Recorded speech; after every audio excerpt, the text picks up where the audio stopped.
Hey, without further ado, our next speaker, our next and final speaker of the evening should be familiar with every one of you because he spoke about, half hour ago. JR? Go ahead. JR again, that's right. Yes, clap one person.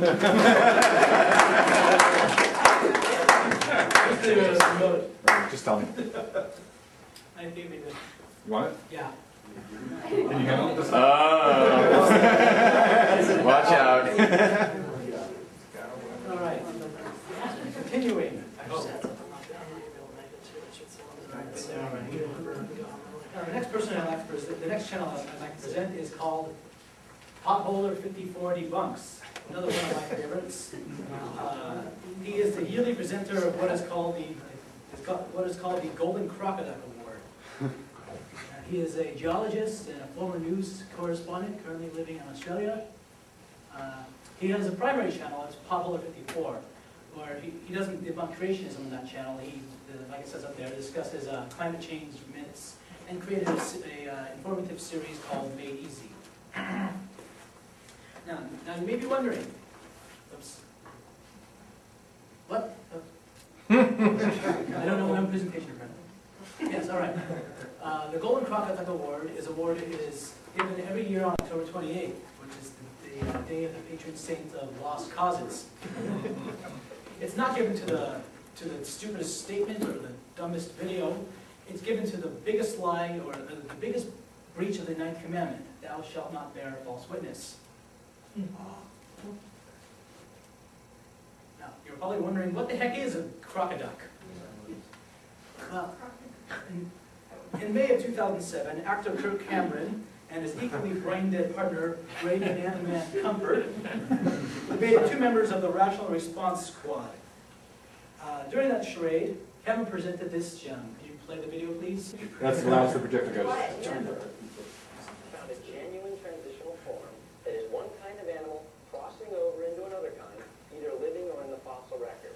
And there's supposed to be billions of them. Now, what I'm about to show you does not exist. These were actually created by our graphic artists, but I want you to keep your eye out for this, because this is what evolutionists have been searching for hundreds of years. All right, and if you find one of these, you could become rich and famous. So here's some transitional forms. This is called the crocodile. Can you see this?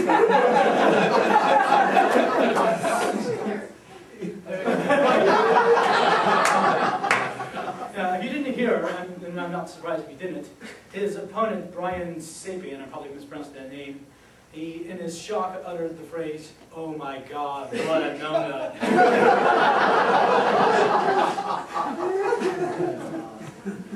And so the crocodile was born. Here's one of the videos showing some of the first year's nominees. Oops. No, I didn't. All right, Oh, you there are. it is. Right. It's called Carbon Dating Doesn't Work, Debunked. My name's Ken Hogan. I was Oh, a boy. high school science teacher for 15 years. Okay, you're right. I couldn't do any video about creationist bullshit without including scientist, Dr. Kent Hogan.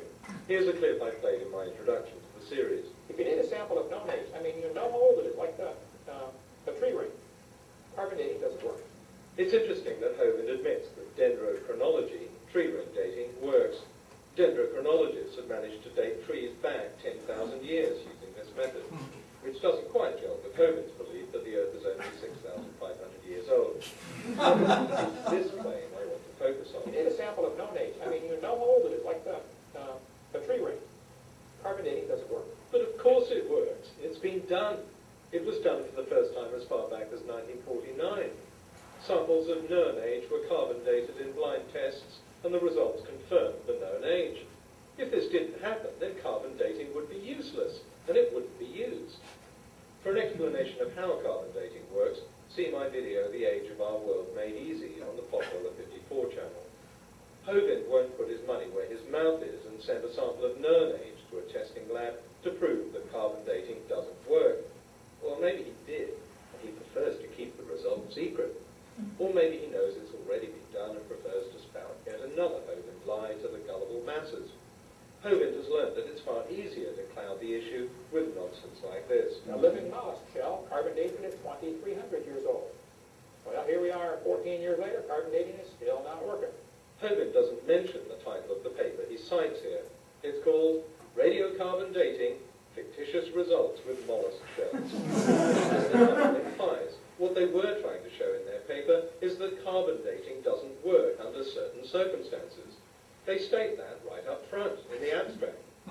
Evidence is presented to show that modern mollusk shells from rivers can have anomalous radiocarbon ages, owing mainly to the incorporation of inactive carbon from humus. This is now known as the reservoir effect, and it's well understood. Animals that feed on the bottom of rivers, lakes and oceans aren't getting their carbon from the air, as most plants do. The carbon has been filtered down and sometimes even dissolved from carbon-based rocks. So the carbon-14 content is greatly reduced. Any sample taken for carbon dating will give a false reading. Back in 1963, Clarence and Anderson were among the first to alert biologists to this problem. The whole purpose of their paper was to warn biologists that carbon dating doesn't work under certain circumstances. It was very easy then for Hogan to turn that prescient warning into this. Carbon dating indicated live snails had died 27,000 years before. And if it's not snails that make their way around the creationist urban myth factory, it's a 1,300-year-old seal. A freshly killed seal, carbon dated at 1,300 years old. Still not working, folks. It took a while to track this down because Hogan doesn't give us the title of the paper or the author. But the paper referred to seems to be this one, written by Wakefield Dorff, a geology professor at the University of Kansas. And just like Keith and Anderson, Dorff mentions the 1,300-year-old carbon dating result as a warning that carbon dates are inaccurate in marine organisms. And of course we know why. Once again, this is the reservoir effect.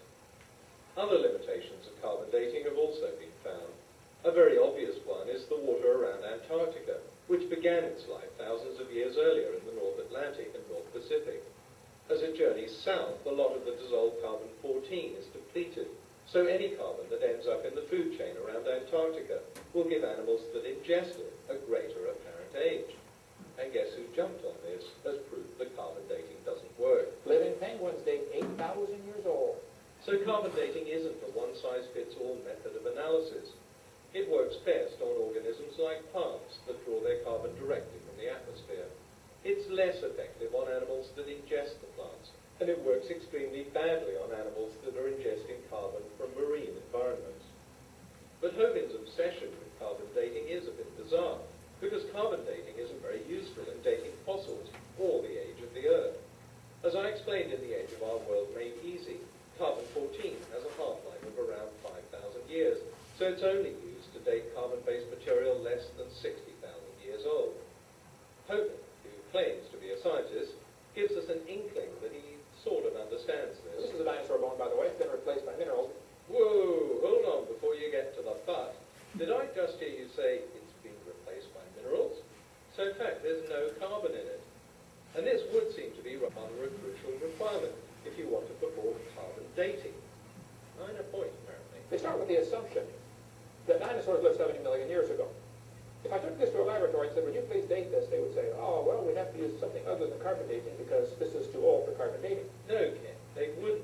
They'd say, hey, Hogan, we can't carbon date this. There's no carbon in it.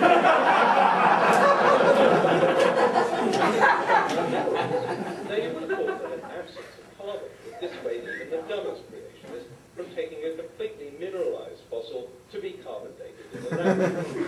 And you'd be wrong. Hugh Miller in Columbus, Ohio, had 4 dinosaur bone samples carbon dated. They told him they were 20,000 years old. He didn't tell them they were dinosaur bones. If he would have said, this is a dinosaur bone, I want you to carbon date it, they would have said, oh, we can't date that because it's too old. No, they would have said, oi, Miller, we can't carbon date that, you idiot. There's no carbon in it. Carbon in it. How come it dated to 20,000 years old? Well, we now have to tell the Miller's tale, as told by Mike Lafferty, science correspondent for the Columbus Dispatch. In 1991, he tracked down the place where Miller had got his dinosaur sample, the Carnegie Museum of Natural History. Miller didn't tell them he was going to carbon date these pieces of mineralized fossil. because if he had, they'd have said to him, "There's no f***ing carbon in it." He did something completely out of character for a creationist and didn't come clean about what he wanted to do with the sample. Unaware that his precious bone specimen was about to be destroyed in a pointless exercise for the creationist cause, James King, the director of the Carnegie Museum, warned Miller that the bones had been covered with shellac and other unknown preservatives. Shellac, of course, is an organic material chock full of carbon. To a real chemist preparing to carbon date a sample, this would have rung alarm bells about the danger of contamination. But not Miller. He sent his samples to the University of Arizona's Laboratory of Isotope Geochemistry for carbon dating. Then a second alarm bell was sounded.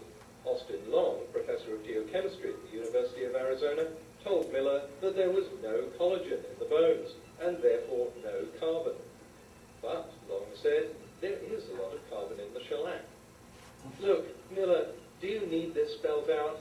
If you carbon date this sample, you won't get a date for the fossil, because there's no carbon. You get a date for the preservative. And that's exactly what he got.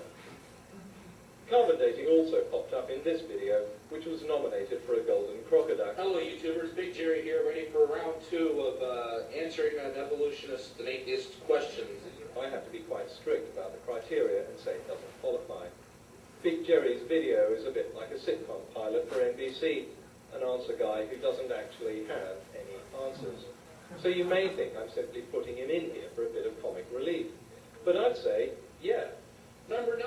How do you explain carbon dating and radiometric dating showing the Earth not as 6,000 years old, but billions of years old? Now, this is another one of those I actually had to stop what I was doing and do some research on. A lot of it I already knew, but I just thought I'd read some of this stuff off for you because a lot of it's actually pretty interesting. And honestly, I don't trust radiometric and carbon dating at all. But bear with me. Here's a little article from an article.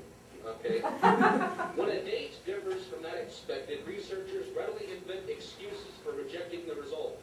The common application of such posterior reasoning shows that radiometric dating has serious problems. Now, I'm not doubting Big Jerry's abilities as the answer guy, but it seems that the extent of his research is simply to type in the words radiometric dating into christiananswers.net and then read whatever it says off the screen without necessarily understanding it. Am I right? Million years by the argon method. The authors decided that was too old, according to their beliefs about the place of the fossils and the evolution of things. So they looked at some basalt further removed from the fossils and selected 17 of 26 samples to get an acceptable maximum age of 4.4 million years. That's all the time I have for this edition of Answering an Evolutionist. Hope you all stick around with me for part 3. Be back soon.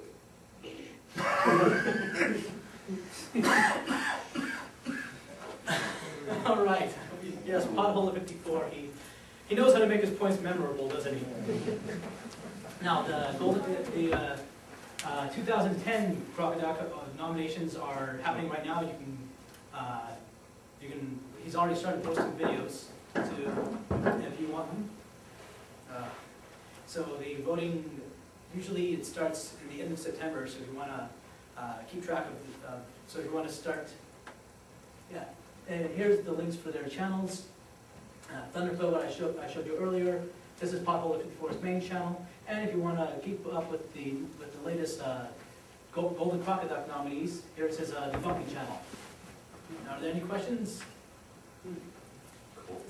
Is it your observation that the debunking, YouTube stuff and all this different online resources for combating, unreasonable belief and that kind of stuff, are they doing much better at getting their message out than the creationist websites and stuff like that? I'm glad you asked me that. Thank you. When I first came on the YouTube, I subscribed to Thunderfoot. He had about 8,000 subscribers compared to the 100,000+ he has now. And the top creationist channel was then VenFangX. It had around 11,000 subscribers, and he eventually passed him up. And by the time VenFangX left, he had about 22,000, and Thunderfoot had about, I think,